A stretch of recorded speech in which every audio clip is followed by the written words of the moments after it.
everyone, and welcome back to another episode of Familiar with the Matter, the show in which I talk to people who know things about stuff. And today joining me is In Human Form, that's 3 words, not 2, who does criminal psychology videos and documentaries on YouTube. And so welcome to Familiar with the Matter, In Human Form. Thanks for having me.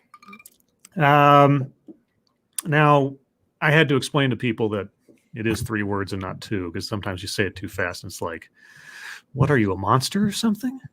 Mm-hmm. So I came across you in relation to, well, I think it might have been YouTube's algorithm that otherwise told me about you, but I think in relation specifically to Matt Orchard. You guys did a collaboration at one point not too long ago. Yeah. Is that how you found out? I think I'd seen your videos recommended to me previous, and then I watched, which one was it? I think it was, well, I know the first one that I did watch was your Dick Fold or Richard Fold of Lehman Brothers. I think I might have watched another one previously. I don't remember which one particularly, but when I saw those, I was like, aha, another crime documentarian or criminal psychology in thereabouts. So it was pretty recently. Yeah, relatively. Yeah, I mean, it was I think around the time that I followed you on Twitter or thereabouts. Oh, okay. But yeah, so yeah, cool. Really, I'm a relatively new fan. So just as a summary, we'll get into the details, I'm sure. But what makes you familiar with the matter of criminal psychology? Well, I study or have been studying actively psychology and criminal justice, and also prior to studying psychology or criminal justice in general, I was always just kind of interested, not too heavily in true crime, but well, I guess I can say I have been interested in true crime, but I wouldn't call myself a junkie or anything, which I know a lot of people are, and that's great and everything. Mm-hmm. But, I feel like I've got a healthy relationship with it. And for some reason, I started studying psychology, and then criminal justice and psychology just go so hand in hand. And I guess in a certain sense, criminal justice just ends up becoming the study of human error in a sense. Yep. So, that's always interesting in that way for me. Yeah, I've always I've said this in various places. The laws that we operate under aren't rules so much as they are confessions of human failing and expectations that we have those flaws. And unfortunately, yeah. So it's not only a confession to what the worst of us can do, but a promise as much to resist against it as a society as we can. And criminality is, one of the extremes, obviously, of human behavior. And as a society as we can. Oh, and criminality is, one of the. Okay, we have an echo going on. Hello. Okay, maybe technical difficulties, guys. Live TV. Whoa. Okay, we have an echo. Yeah, I don't know what's going on there. Hello. Yes. Okay. Technical difficulties, guys. Oh, I'm sorry about that. I think that was me. yeah, that was. Yeah, you got the playback going or something. Yeah, we're on a delay. Yeah, I had the YouTube. Open. Okay.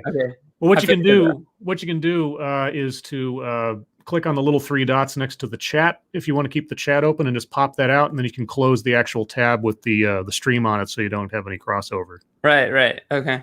Yeah. Sorry about that. That's okay. I lost my train of thought, but that's all right. Not the first time, won't be the last time. By the way, hello everyone joining us today. Thank you so much for coming in to listen in on this.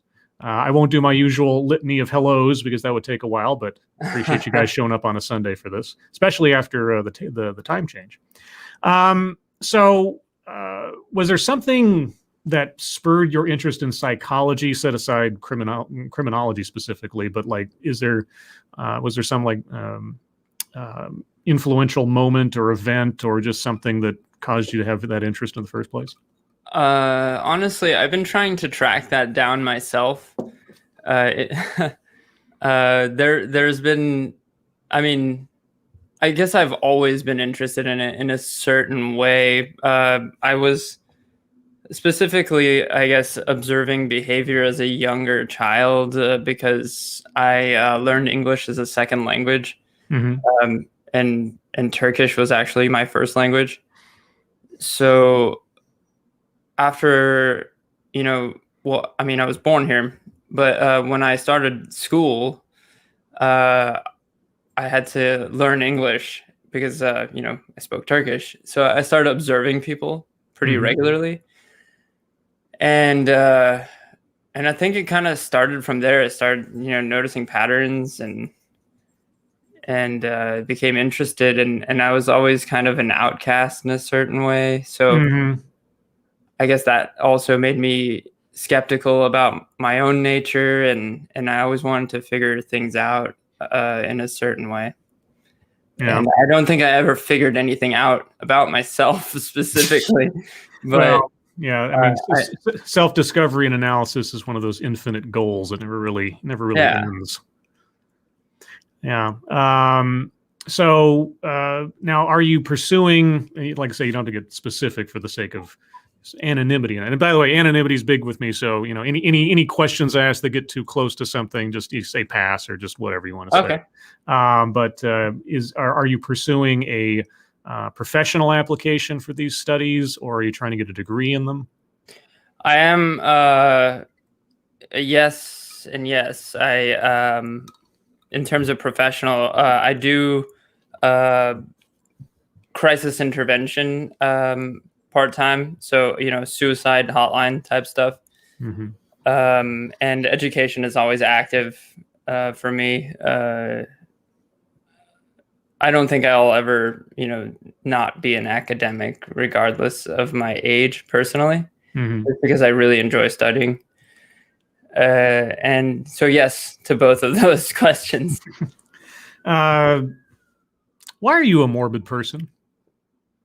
Am I a morbid person?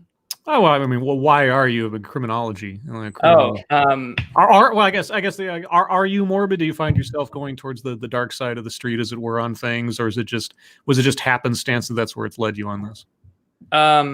I personally don't think I am morbid.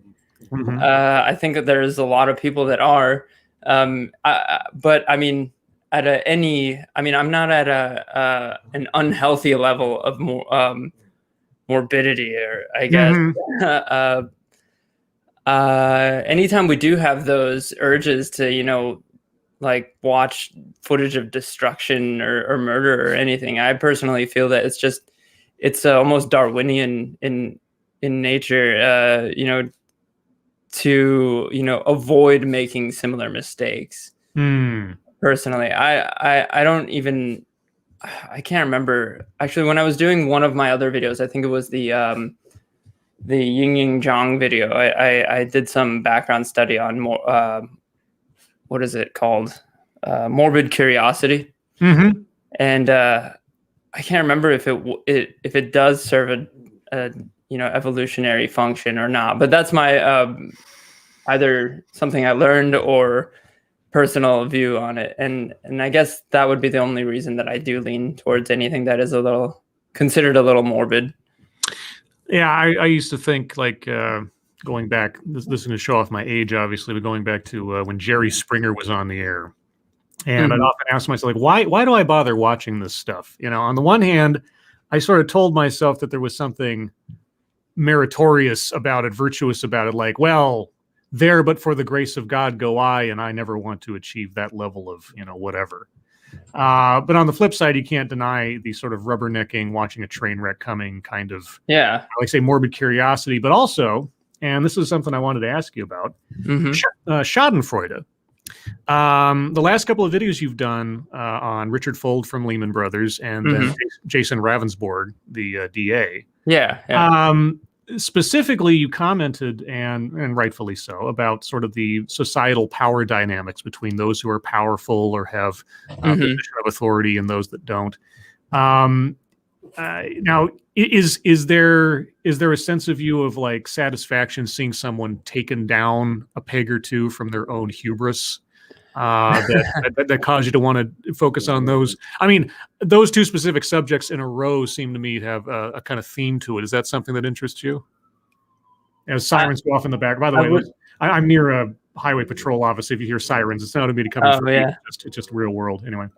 Yeah, and you might hear a dog coming from me. That's just my dog. Okay, so we have sirens and a dog. Just so you guys his know. name is Tofu, so he's joining me, and he's being pretty annoying. But to answer your question, satisfaction, I would say no, because inevitably, in order for them to be in that position, or I guess if someone like Richard Fold or someone like what's his name, Jason Ravensburg, if I watched them fall, I don't get any satisfaction because I knew that they probably cheated a bunch of people to get into the position they're in. Mm-hmm. So the damage is already done, I guess. But that's just coming from, I guess, an overly thought out point of view. Like as entertainment, yeah, it is entertaining to watch these guys that are, powerful have to answer, to the law or Lady Justice. But at the same time, I try to practice empathy because I realize that, like, for instance, Jason Ravensburg, I don't think that there really is anything psychologically wrong with the guy. I in fact feel bad for him. Like he got into a bad situation. Now, for anybody that doesn't know, what's the sort of capsule, what occurred with who Jason Ravensburg was? And I mean, obviously, everybody listening, certainly go watch the video itself, but just for reference as we discuss it, who is Jason Ravensburg and what happened to him?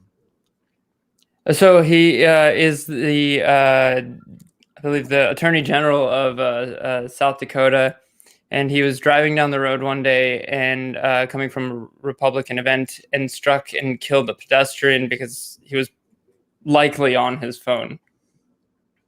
Mm-hmm. And he got a very minimal fine, and people are kind of outraged about that. Mm-hmm. And he doesn't have to resign or anything. Yeah. But I genuinely think, like the detective in that video says, like, Jason, you got yourself in a pickle. You're a good guy. If somebody's dead, it's a pickle. Yeah. Yeah. I mean, I guess a pretty big pickle. It really is a big pickle, I guess. But specifically, I don't think that he's a bad guy, or whatever bad means. But I don't think he has any psychopathology. Personally, obviously I would never know. I've never studied the guy in person or anything, or done any psychometric on the guy. Mm-hmm. But realistically, he just seems like another, Midwestern, I guess it would be considered Midwest or Bible Belt kind of guy that got into a bad situation. But Richard Fold, on the other hand, I mean, he's a destructive guy. Yeah, no, he was a monster. He was a monster. Yeah. Yeah. So I don't know. Yeah, that's, I guess I try to practice empathy even for Richard Fold because, if he truly is lacking a conscience, that must be incredibly painful for him as well. So I try to think about it like that. Well, I just think about the fact that he basically grew up in that company. He basically he'd been with that company forever, and it became his thing. And the world of Wall Street and finance and just all that stuff. How much of that is the old question, nature versus nurture? Was he just a product of the environment in which he grew up in, effectively as an adult, and was he shaped by the necessities of his position and his own ambition? Or is he just like some kind of psychopath or something? I think that I agree with you. It's more so the environment he was raised in, likely, which is a large argument as to how antisocial personality traits do appear, is largely environmental, with a lot of impulsivity coming from, I guess, the nature sense, not nurture. Yeah. in the argument of nature versus nurture. Now, in Ravensbourg's case, the thing that struck me as I was watching the interrogation is just how nonchalant he is up until the point where and spoiler alert for those of you who haven't watched it, but I recommend watching the whole thing.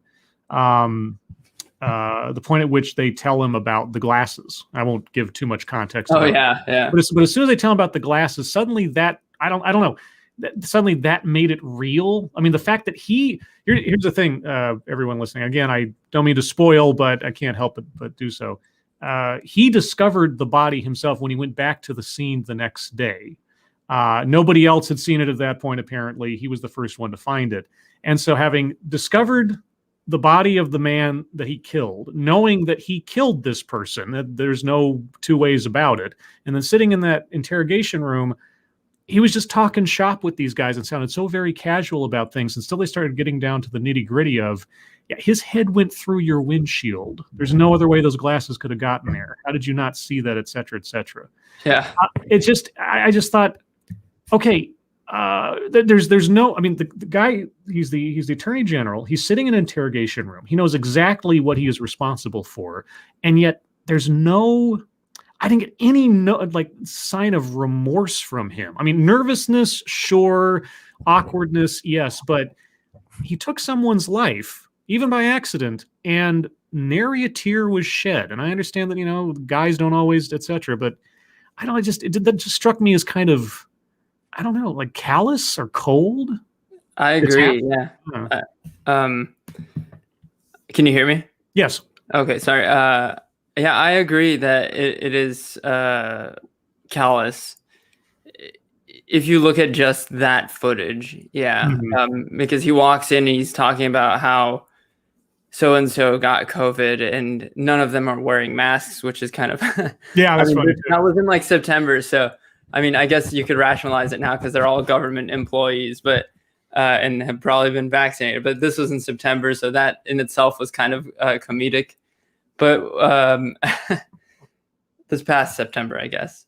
But when you look at just the beginning of that, and they are just talking shop, it does seem as though it's heartless. Mm-hmm. But, there could be a number of factors for that. The detectives could have, built rapport prior to them entering that room. They could have talked about all of this stuff prior, maybe, and he could have been exhibiting, more remorse. But given the circumstance of where that footage started and how he was just trying to stay casual, that also, could be a defense mechanism as avoidant type of thing. But I agree, without, really knowing any other context, it makes him seem as if he's not necessarily concerned with, the fact that he killed this guy. Yeah. Yeah. That's sad.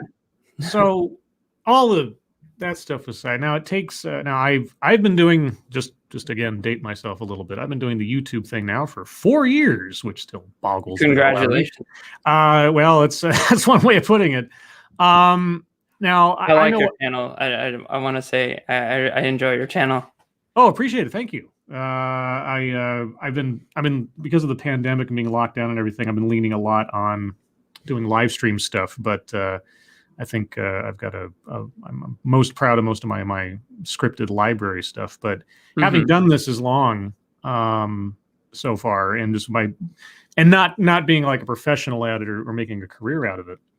I mean, what inspired you to want to do YouTube? I mean, what was the sort of the instigating thing for me was I literally became unable to have a rational conversation with anybody on Facebook about certain things, and I became, at least from my perspective, I became a pariah for not going along to getting along with certain viewpoints, and without any other outlet. And having seen some other people give it a shot, that's what did it for me. What caused you to want to put your analysis of criminals and such onto YouTube? Let's see. Well, for one, I really, really, really love YouTube. I mean, I use it for so many different reasons. I'm sure like everybody else in the world, but I've like been, such a huge fan of the platform since I think 2006. And I always wanted to make a YouTube channel. I just, I guess it never felt right at any point in time. And then I guess I'm pretty creative, so I paint and I play music and all this and that. But through continuing my studies, I started writing a lot of essays, or other types of studies that I'm doing for criminal justice or psychology. So the first video that you see, I think it's the what is it? It's the Psychology of Israel Keys, I believe. Mm-hmm. That actually is one of my papers that I wrote for. I believe it was a investigations class a few years ago. So I was like, let me just take this and read it and then put some images to it because I really like JCS. Obviously, greatest YouTube channel ever. For those of you that don't know, that's Jim Can't Swim, sort of the, at this point, the founder of an entire genre of YouTube video interrogation analysis. I'm certain that things have been done like that before, but not quite the way that Jim Can't Swim has done it. So if you don't know about Jim Can't Swim, look up his YouTube channel. If you want to see all of Jim Can't Swim, you got to get onto his Patreon, which is like $1 a month. Oh yeah, and, totally worth it. Yeah, and I personally think the Patreon videos, like the ones about the military, they're yes. phenomenal. Yes, I mean, and it's unfortunate that for whatever reason YouTube is, or I don't know all the circumstances. Just as a side note, but Jim Can't Swim is now posting videos only back to YouTube again. First off, he took them off of YouTube because they wouldn't monetize him because of the content, and so he went over to Patreon. And so, if you've got a Patreon account now with him for $1 a month, you have access to his entire library of videos, most of which aren't on YouTube anymore. Which I still go back to just as like background noise or just because of other curious interests. But he also does documentaries on like prison life and the military and all types of different things. He hasn't put out one in quite a while. And a lot of people are getting a little over on there, a little concerned that maybe something happened to him or we don't know. But either way, yeah, Jim Can't Swim is a great, if you like crime, if you like, not like crime, but if you like true crime and interested in that kind of stuff, great place to start, and has spawned many I don't know what you want to call them, disciples or inspirations, Matt Orchard being one, and I guess you being another. Yeah, it's cool what's going on there. What was the question? Oh yeah, the how did I get started on YouTube? Right. Yeah, so I took the Samantha Koenig and Israel Keys situation, and it was a paper I had written. Nothing like, no new information or anything. But I just took it and I read it off, and I realized how writing narration and writing an essay are very similar, but also different at the same time.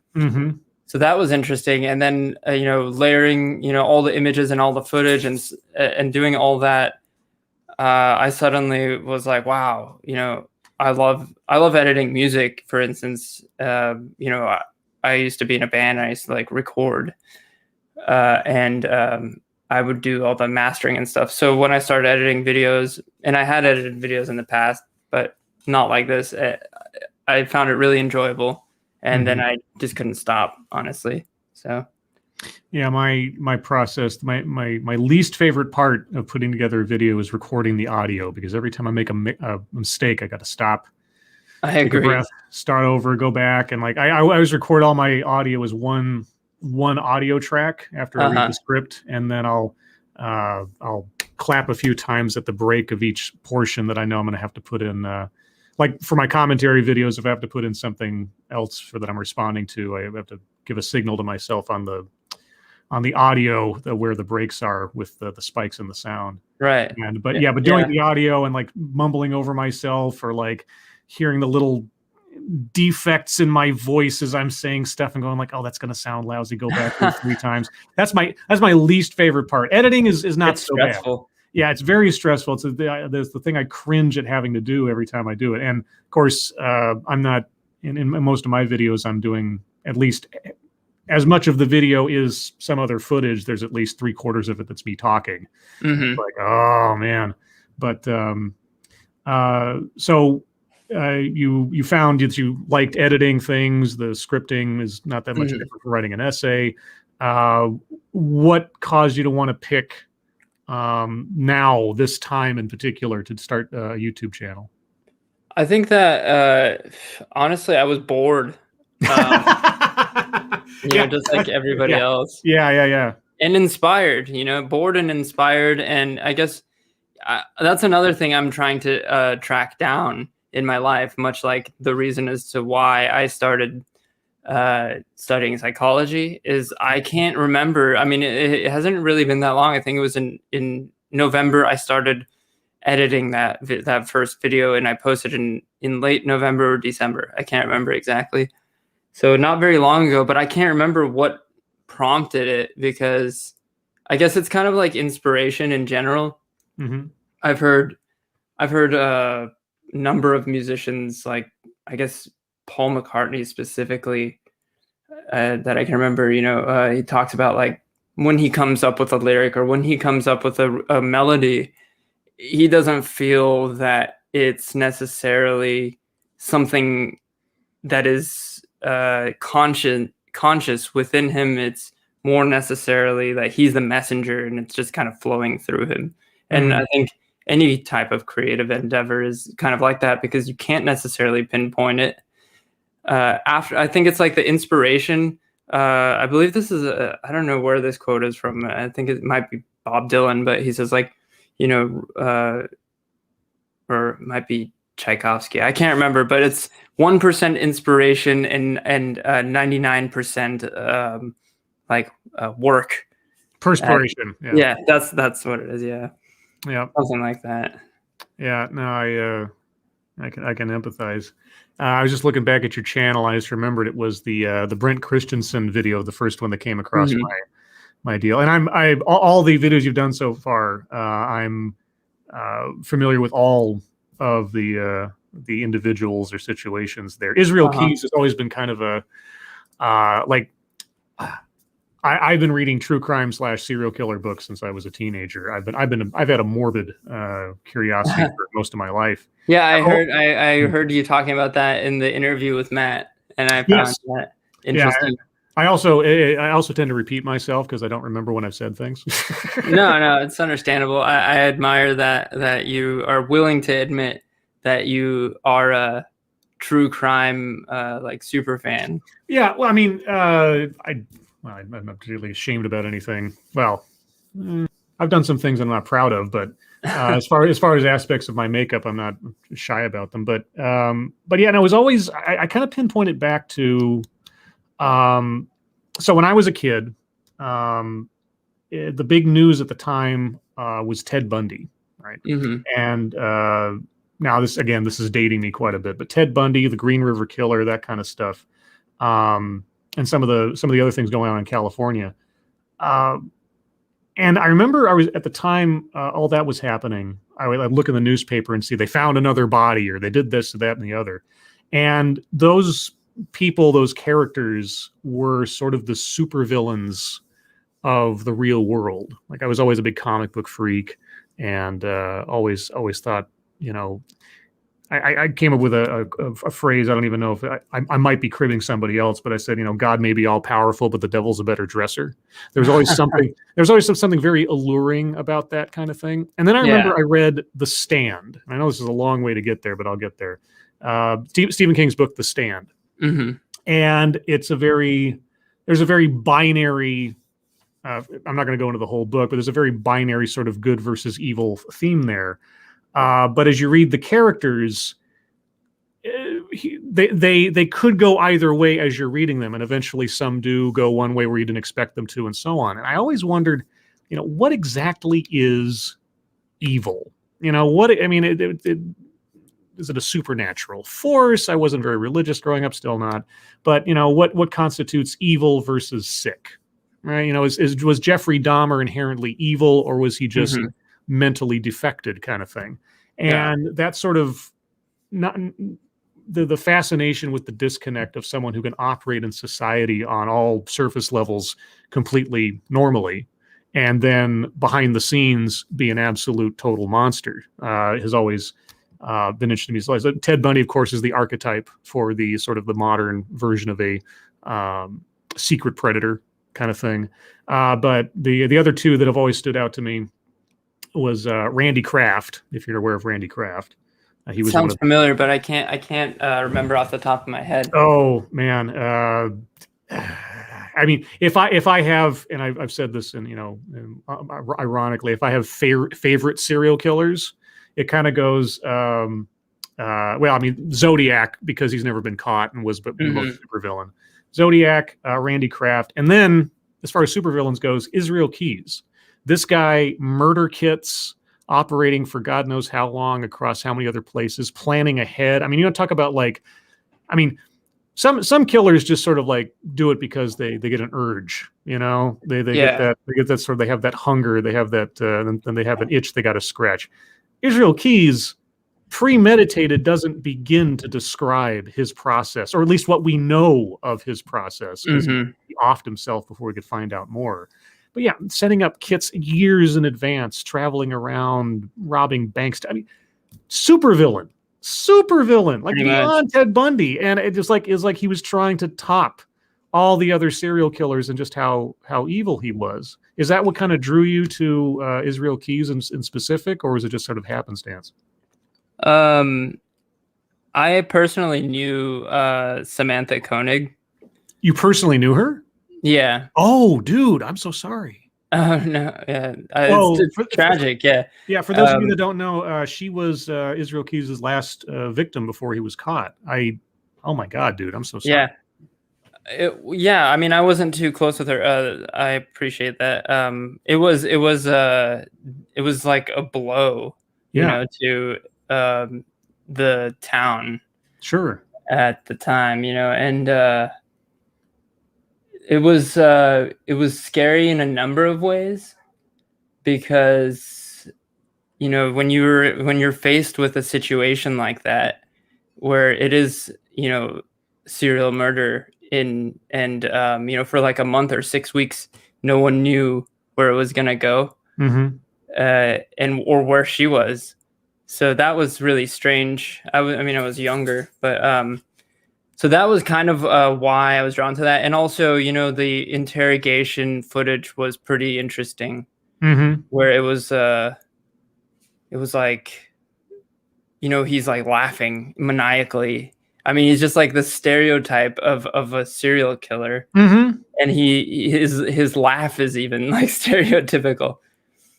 So that was kind of something that made it easy to write about, I guess, or not necessarily easy, is that I guess I remember now that I'm talking about it, I've seen a lot of misrepresentation about that case. And I kind of wanted to give a really what do you call it, an accurate a depiction of that case on YouTube, because I know that there's a lot of these, and not to dish on anybody doing anything creative on YouTube, but there's a lot of true crime YouTubers that are kind of like they'll go and read the Wikipedia page essentially on camera. Yeah. And they get a lot of the facts wrong. Right. Or I don't want to say they get them wrong, but maybe their source of information, which they thought was correct, might not be correct. And I'm sure the same happens with me. I understand the limitations of information. Sorry. So I guess it was kind of that, just the desire to do something accurate for something that I had kind of experienced in a way. Right. Yeah. Wow, dude. I've thankfully never been close to that kind of horrible kind of thing. But yeah, I guess that would be not exactly the best inspiration ever. But yeah, I think there was I don't know what the statistic is, but I remember I looked it up at one point. The statistics for knowing somebody that was actually killed by a serial killer or actually being killed by a serial killer is pretty low. Yes. I've known 2 people killed by 2 separate serial killers. Whoa. Yeah. Okay, so dare I ask who the second? You don't have to talk about the victim necessarily, but who the second serial killer? The little image that that you see on my my avatar, It looked familiar to me. Yeah. Yeah, it's James Dale Ritchie. He was another Alaskan serial killer. Oh, and wow. I knew somebody that he killed. I mean, Alaska with the space in between people and all the different wildernesses and everything else. There's been a lot of, like was it a Robert Hansen or what? Was it Robert? Yeah, the Butcher Baker. Yeah. So unfortunately, I think I'm a victim of circumstance and like, geologically or geographically. I mean, so yeah, I just happened to be somewhere where there was a lot of people that fell victim to, people with psychopathologies. Yeah. That ended up being violent, unfortunately. Yeah. That's crazy, dude. Well, to bring it back a little bit, Jesus. My interest has always been very third party, sort of just like a observer looking in kind of thing and trying to understand. And also, I guess, as I assume a lot of people do, trying to come to terms with the notion of are there aspects of my own personality that could lead me to do something that terrible, or how, again, there but for the grace of God go I. How much of a difference in either mentality, circumstance, or otherwise separates Joe Normal from a Ted Bundy or an Israel Keys or something, right? And trying to answer that question, and also come to terms with everybody's got their dark side. Everybody's got their the stuff that they don't necessarily talk about, or impulses and things, or just fantasies, whether they're evil or not, but just outside the norm. Is that why you look at these extreme characters to try to understand aspects of yourself, or is it just sort of, is it also just trying to understand what could lead to people being harmed in that way? With the murders, it's kind of I don't know. I don't want to say that's an interest. I'd rather write about things that are on a larger scale. With serial killers or murders or situations like that. It's for me not as interesting as like the Richard Fuld in the global economic crisis. So I guess a business gone bad kind of situation. Right. I prefer to do that. But still, I think there is an element of introspection, an element of trying to make sense of things, I guess, of the world, and potentially to become more aware of signs and I guess symptoms of people that are dealing with antisocial personality or impulsive decisions, like in the case of Yin Zhang, where he was. I mean, I don't think the guy was antisocial or anything, but he made a bad decision. Yeah. A really bad decision. Yeah, because your channel isn't just true crime or serial killers, social criticism and psychology. So personally, I sorry, I didn't mean to cut you off. Oh, go ahead. I'm definitely probably going to be leaning more towards bigger, stories, like more interconnected with multiple situations, like the 2008 financial crisis, and how it affected, how it affected crime and potentially was a root cause. When people experience poverty, they do crazy things. I've recently been really inspired by Adam Curtis of the BBC. I don't know if you're familiar with any of his work. I can't say no. I think his most famous film is a film called Hypernormalization. Mm-hmm. And it's a documentary film about essentially how kind of we ended up in this bizarre place in the world through circumstances, and how we have very little vision of the future, and that's kind of causing everybody to be complacent. Mm-hmm. And he uses all this archive footage, which is something I'm like becoming more and more obsessed with. And he tells stories through that in the voiceover format, kind of like that Matt and I and JCS and many other people do. So I think I'm going to be leaning more towards that type of thing, and not to dish on true crime or anything, because I do enjoy it myself, but I think it's got a certain aspect of it that's a little bit juvenile, because a lot of it is rehashed, and it's like, yes, at what point do you say, like, are you just rehashing the story so you can get the views, right? And is that ethically a good decision? Yeah, the channels that I appreciate the most are the ones that seemingly, at least, go more in depth than just rattling off something, or obviously had to have taken some effort at research. Like, oh God, what was it? I'm suddenly forgetting it. There, and it's right in the middle of my memory. But there was a channel that recently she shut it down because she would do stories about people who were missing, or Jane Does and things like that. And it's somebody in the chat's going to remind me. She has her avatar is like a rabbit with horns on it and jackalope kind of thing.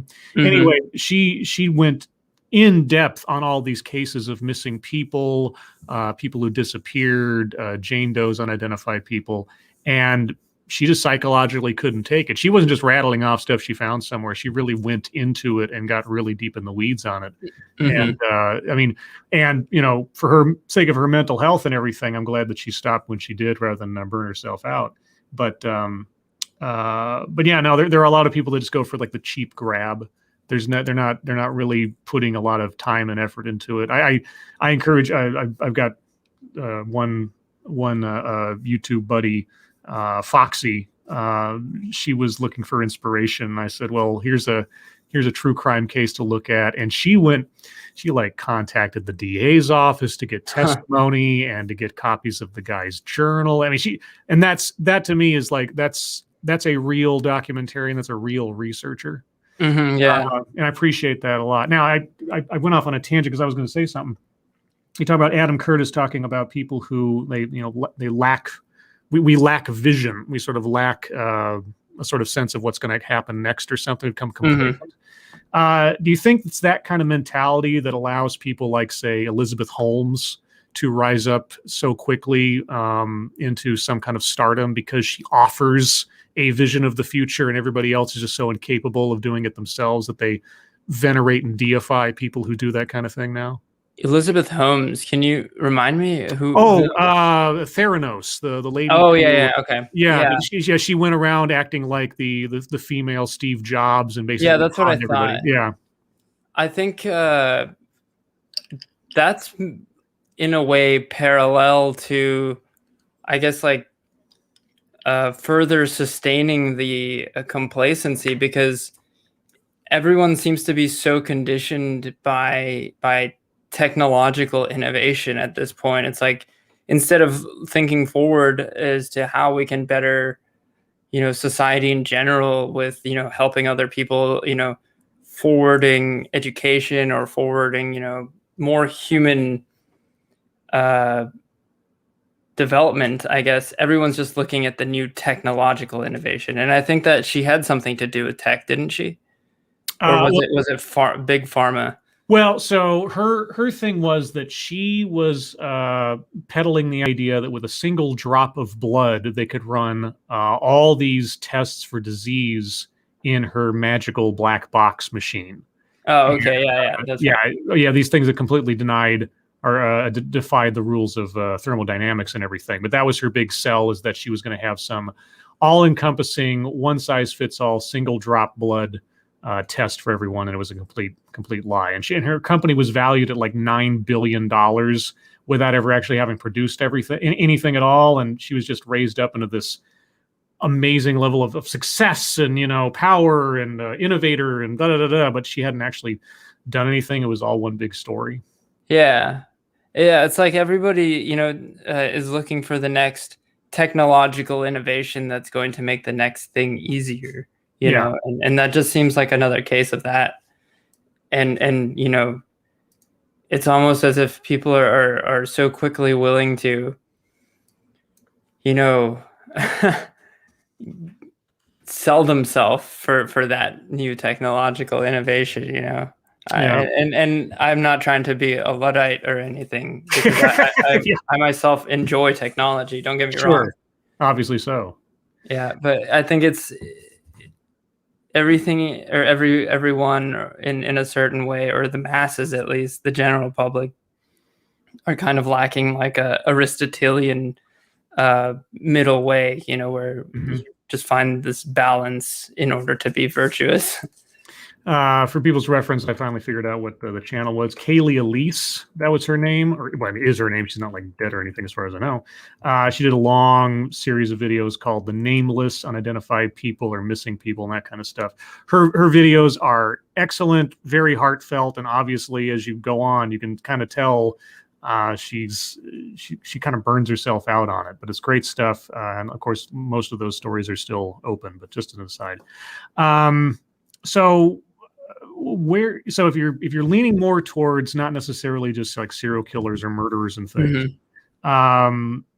where do you want to see your channel go? And by the way, congratulations, very quickly, 16,000 subscribers to your channel. Thank you.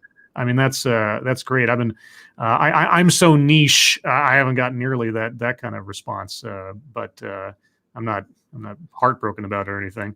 But that's great. Where do you want your channel to go? I mean, do you see yourself doing the same kind of thing, or do you want it to evolve into something else? Because it seems like a lot of channels, though, like Matt Orchard, he started off very Jim Can't Swim, and a lot of people even brand their videos now like they'll put in parentheses Jim Can't Swim imitation or something like that. And it always reminds me of like comic book artists who come in to take over a comic book from another artist, and for like the first 2 or 3 issues they'll try to imitate the previous artist stuff before moving on into their own direction of their own style.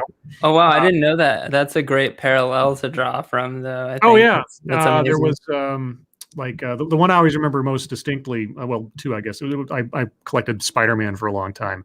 And when Eric Larson stopped doing the comic and Mark Bagley took over, the first couple issues of Mark Bagley were about as much of a aping Eric Larson's style that I didn't really notice it at first. I got really big into recognizing specific artists when I was collecting comic books.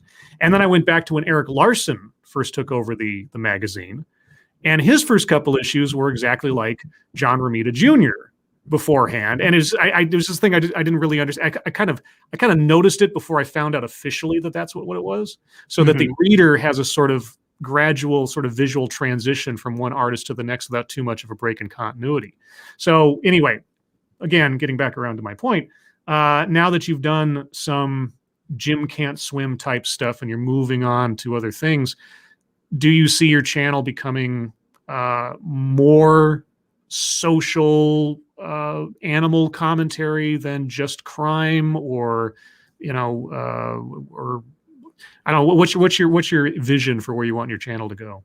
I think for the moment at least, because I'm just allowing my creative impulsive drive to go wherever it wants to, I guess. And at the moment it is kind of leaning more towards the the social animal commentary, like you said, but also retaining kind of the gym camp swim type of some of the elements. Obviously, I think that since that was my initial inspiration, I think that main influence will always be there in some shape or form.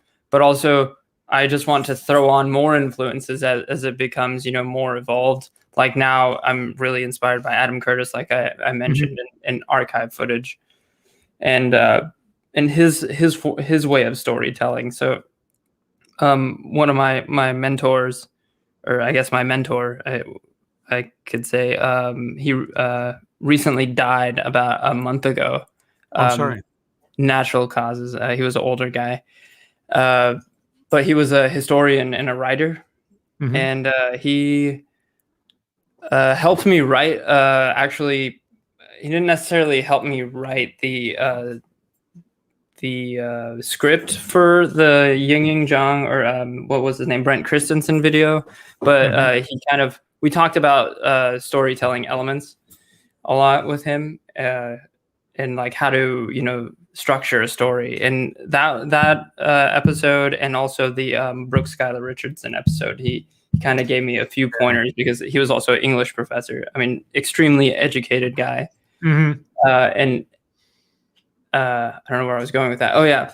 So he always told me the benefit of or the phenomenon of how we've been telling stories, for generations, and it's kind of a very human, important trait, and you just form your own style of storytelling over time, and it was almost a form of education throughout generations, and everyone's got their unique style, and you just kind of add more to it as life goes on. And I'm kind of doing that, I guess, with the YouTube channel, because in the end it is just storytelling. Yeah. My biggest, if I have one big inspiration for what I do, or how I do what I do, it's Christopher Hitchens, not because of his politics or anything, but just listening to his debates with religious figures when he was promoting his book, God is Not Great. And just listening to his style of argumentation and picking apart the opposing side's viewpoint or whatever. And my sort of desire to, if not agree with another person's perspective, at least attempt to understand it. And so a lot of my stuff deals with listening to what they're saying, sort of repeating it back to myself and restating it. And that's why my little, if I have a catchphrase, it's got it, because I'm trying to retain and understand what's being said and how it's being said and how it pertains to what they said before or later and so on. Yeah, because I don't I guess probably because I don't understand myself half the time. I don't understand people in general. So maybe that's my desire. Thank you, Lady Gopher, for the dancing, lovely Dogcat Fox. Yeah, that is Dogcat Fox. Dogcat Fox is a genetically engineered animal that lives with me on the moon, because I live on the moon. Really? There's a whole lore around everything that's built up over 4 years.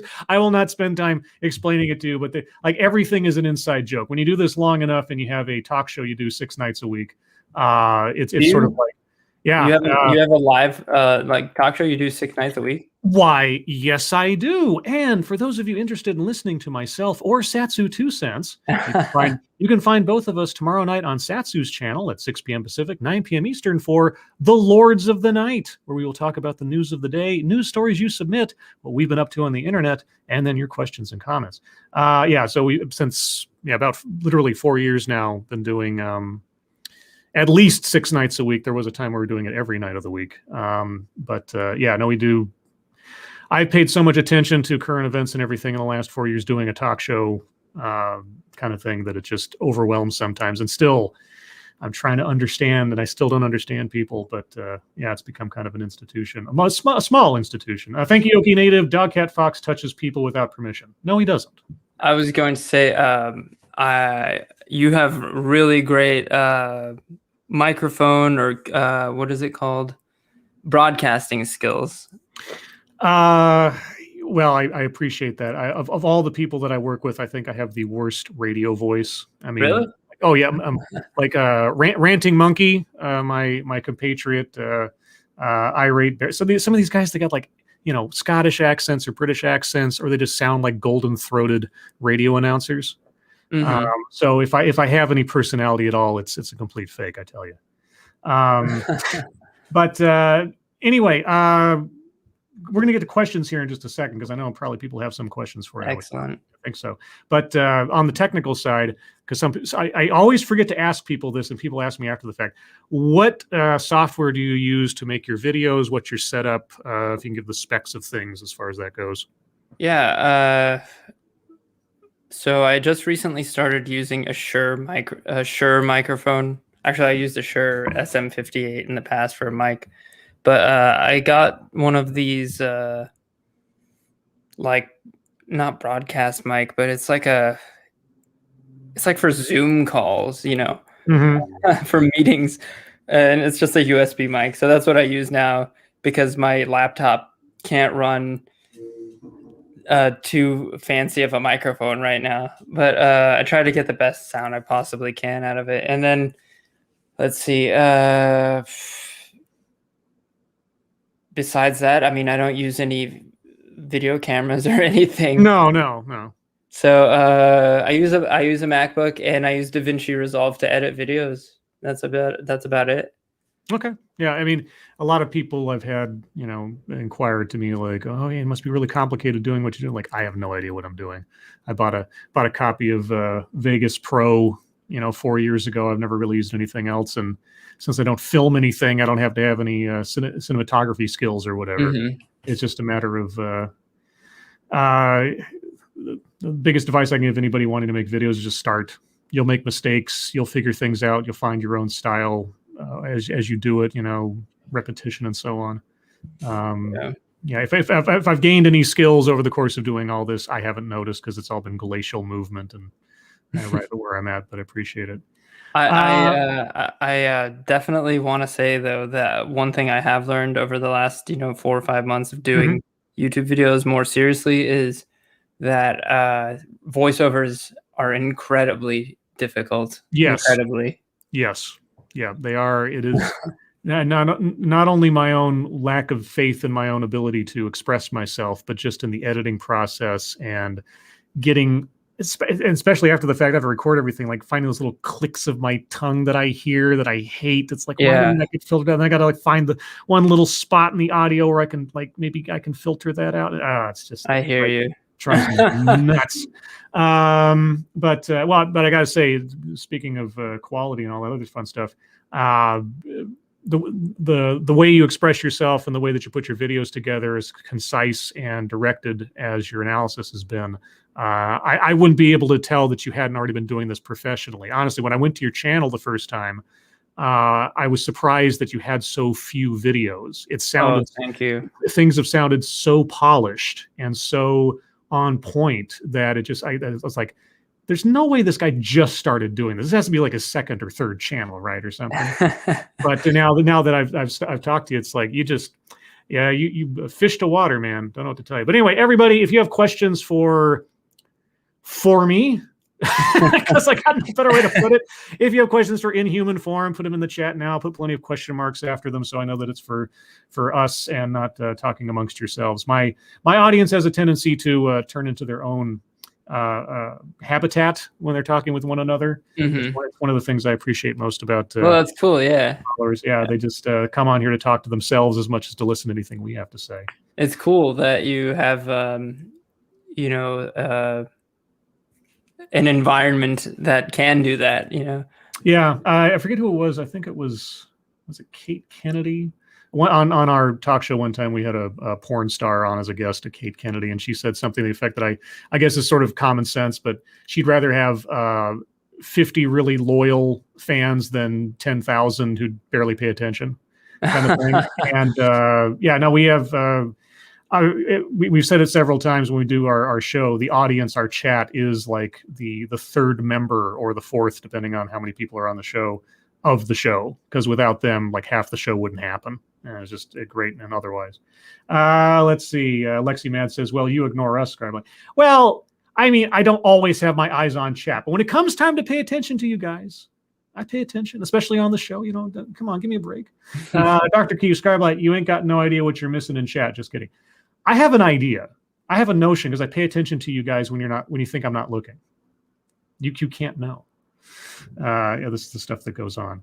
Okay, well, while I hopefully wait for questions for my guest, do you have any? Can you give any hints as to what your next project or projects will be if you walk away? I think I will. Yeah, and I won't say it anywhere else, so this will be exclusive to your show. Oh boy! Oh boy!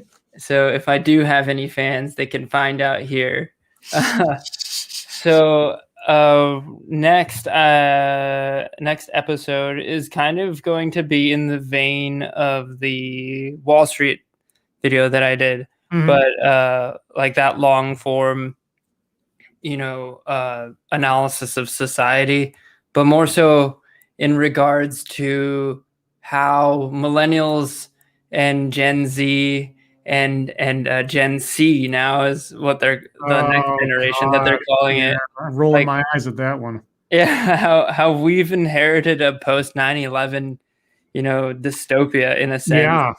And how we've kind of ended up here, and how behaviorism specifically has kind of affected that. Yeah. One of the greatest curses you can have is perspective. And I lived before 9/11. I lived before the internet, and I've lived after all that. No, same here. Yeah, I agree. Yeah. The drastic change in society, our tolerance for certain things versus other things, our fears and our sensitivities. Yeah.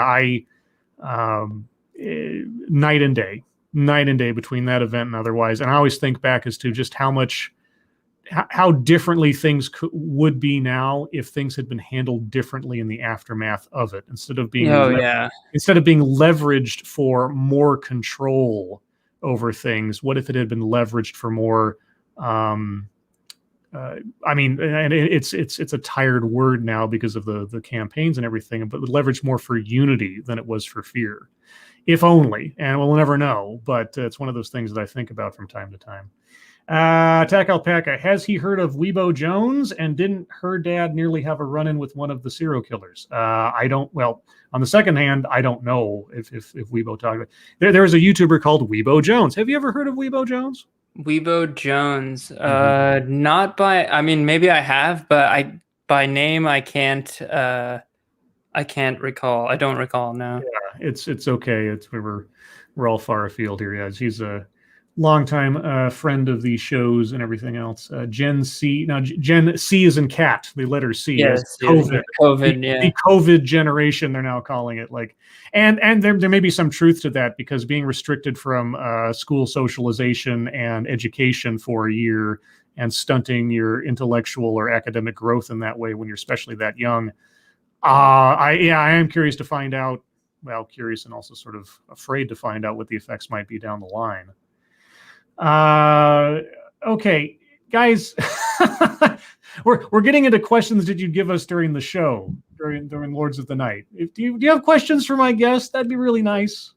I appreciate being asked about what kind of strange menu items I would eat. This is what happens. Yeah, anything. I'll answer anything. No, listen to the desperation in his voice. He's so Except I won't give you my social security number. Oh, okay. Well, that was going to be my next question, because I got some taxes to file. Let's see. Do you have any? So aside from Jim Can't Swim, and well, I guess come back to something real quick. How did you come across Mad Orchard? Oh yeah. Let's see. So I knew about Matt before I started my channel. I had watched his I think 2 of his videos, like Tale of Two Narcissists. Yes. And another one, I can't remember which one it was. And I thought he was great. I think he's better than Jim Can't Swim, to be honest with you. I mean, no disrespect. Yeah, no. Okay. But I think Matt is like, I don't know how he does it, honestly.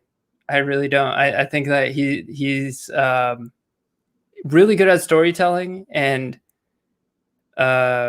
he's got the skill with the voiceover, and also his use of different types of storylines is great. But anyway, so he commented on my first video or second video when I think I had actually, he was my 100th subscriber. So he commented on my video, and I thanked him for the help.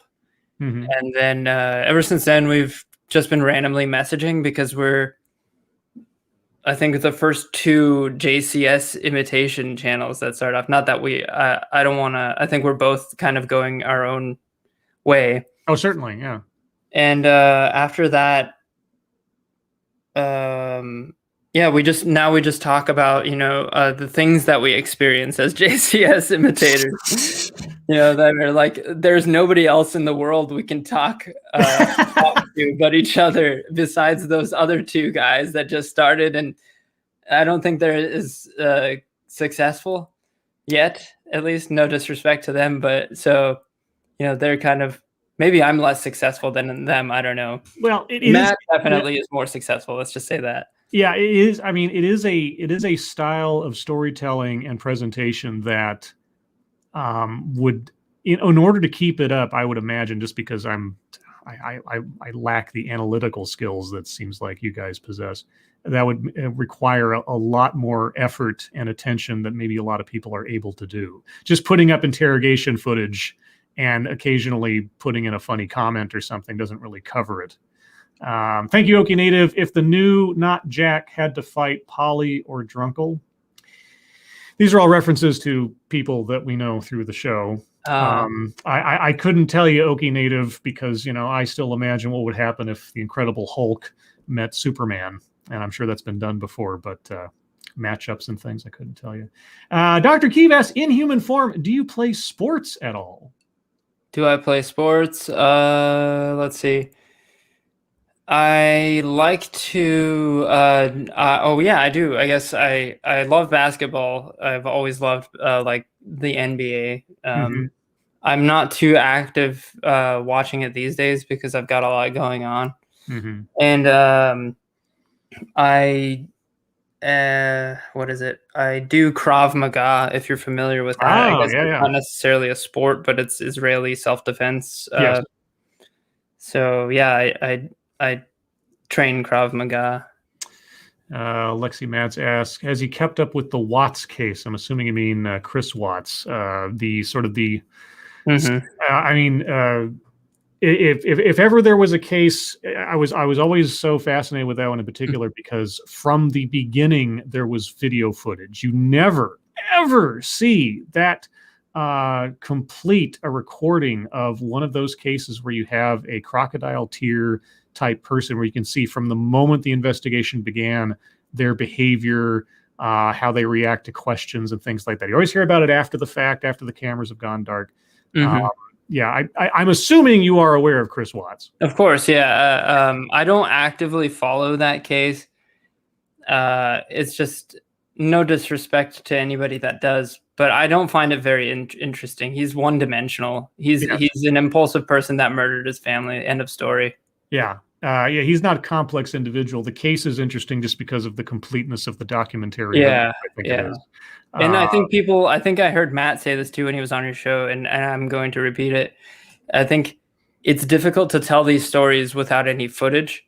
So I think that story specifically is so widespread is because there's an abundance of footage. So you can take many different angles on it, Yeah, and it's also, even though the mechanics of the case itself aren't very complex, watching the complete procedure of an investigation up to and through a confession, from the initial contact, and then the interrogation and so on. Even like I say, even if the case is not complex, as a document of how an investigation proceeds. I think that's probably more interesting to watch. Plus the fact that you get to see him watching security footage of him loading his family into a car and him like freaking out about it. That's also sort of a schadenfreude moment too of that. Yeah. Watching that guy do that. Let's see. Attack Alpaca. I used to do Krav Maga as well. Have you ever done any seminars with Darren Levine? I have not. No.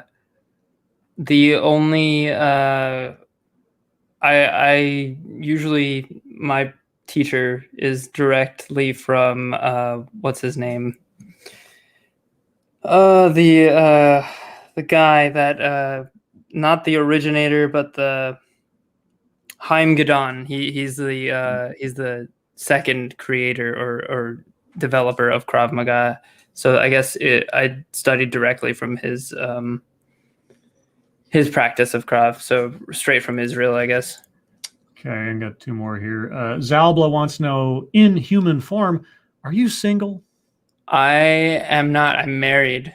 Well, I'm sorry. Uh-oh. Zan Wild, is there a specific type of crime/criminal that you find more intriguing than others? Let's see. That's a good question. Let's see. Yeah, I guess I could say that I enjoy the more complex criminals, like the opposite of Chris Watts, I would say. More so like Israel Keys, because he's mysterious and also very capable as a non-criminal. So Yeah. it really makes you wonder who is like that and who isn't. Let's see. Okay. Well, as attentive as my chat is, you're not really offering too many questions right now. I'm very cross with all of you for that. But I'm sorry for the broken heart there. Yeah. Oh, yeah. Sorry, guys. He's taken. But okay. Well, hey, my brain has left me at this point. I think I've gone on as much as I can. Was there anything that you wanted to mention or bring up that we didn't get to complete a thought on, or I didn't ask, that you think is interesting about your channel or your process? I can't think of anything in terms of the channel. I all I can say is I hope people are okay with the expansion of this new genre, like moving into different territory between, not just me, but Matt, Orchard, and other people that may start. Like, we can't just imitate something, so Right. if we do take it to new places, I think people should continue to watch, because it's just a different take, and it's turned into a genre, like a lot of people have said, and it is going to be different inevitably. So people shouldn't just ask for JCS imitations. I think that's just, it's like you can't replicate the Beatles, Right, exactly. Yeah, there are people who have inspired me, but at a certain point, I mean, one of the things that I found really early on is I stopped watching the videos of the creators I used to watch before I was on YouTube, because I didn't want to be influenced either directly or indirectly by somebody else's work or somebody else's perspective on something. Yeah, it's like my immediate friends in the quote unquote business, as it were, I'll watch their stuff. But as far as anybody else who's done things like I've done, all at this point, I've kind of picked my own lane, so it's not that tough anymore. But yeah, finding the whole, I think the whole psychological benefit to this is that at a certain point, if you find your own voice and you really get comfortable with it, and you're surprised by the fact that you're comfortable with it, given that, for myself, I was never really that comfortable with myself. To feel like I've found my own little corner of the world where I can operate and not really be that self-conscious. You want to hold on to that. And but also at the same time, hopefully, like you say, expand your horizons, evolve, change. If somebody did inspire you, you got to take it off into its own direction so that you're not just an imitation. And I'm so very thankful that people like you and Matt Orchard have taken the baton, let's say, from Jim Can't Swim and making your own content now, because it's very neat to see, very informative for other people's perspectives on cases that I'm like I said, I'm familiar, at least in passing, at the very least, with all of the subjects that you've covered so far. But but every time that I watch somebody's video on them that actually takes the time to actually look at things, they always bring up things or notice things that, I've seen the Jason Ravensborg interrogation footage a couple of times now in different ways. But then every time somebody comes across and says, notice that he does this or this, that, and the other, and I'm just like, how did I not see that before? It's just like, and that's always the great part about getting other people's perspectives. And like I said, when I first came across you, I was just floored by the fact that you didn't have a whole library of videos, because you do sound so practiced, polished, and like you've been doing this forever. So I really appreciate all of your work, and I'm very looking forward to what you're doing next. And again, congratulations on all the positive attention you've gotten so far. You totally deserve it. Oh, thank you. I hope that I can this helps spread your channel's word as well, like vice versa. So thanks for that. So thank you for having me on. Oh yeah, no, like I said, when I first contacted you, it's like I guess I'm just collecting true crime documentarians now, because I got Matt Orchard on and you, but it's not always the case. But I am, like I say, I'm a big true crime buff, but also I'm very, very big on promoting creators that I appreciate. That's one thing that we encourage our audience to do all the time. And anybody else who's watching this for the first time or otherwise, if there is a content creator out there that you like, let people know, because YouTube does a very poor job of doing promoting, or if you're not algorithmically friendly or something else, letting people know. And sometimes you fall into a genre or a niche that gets more play than others. But generally speaking, if you're off the beaten path, or even just a smaller creator, our audience is our best algorithm. So thank you guys so much for joining us today. Take a look at Inhuman Form's channel if you haven't already. Links in the description. Follow him on Twitter as well, so you can get the latest on his next projects and everything. And yeah, I mean, thank you so much for joining me today. It was a really great talk. Oh, thank you. Thank you. And everybody, I hope everyone is safe and well. If you're not well, please get well soon. Have a good rest of your Sunday. And don't go anywhere, Inhuman Form. This is the part where I close out the show, but then I wait till the closing goes done, and then we talk afterwards. Okay, sounds good. Because I'm a professional. Okay. I keep telling myself that.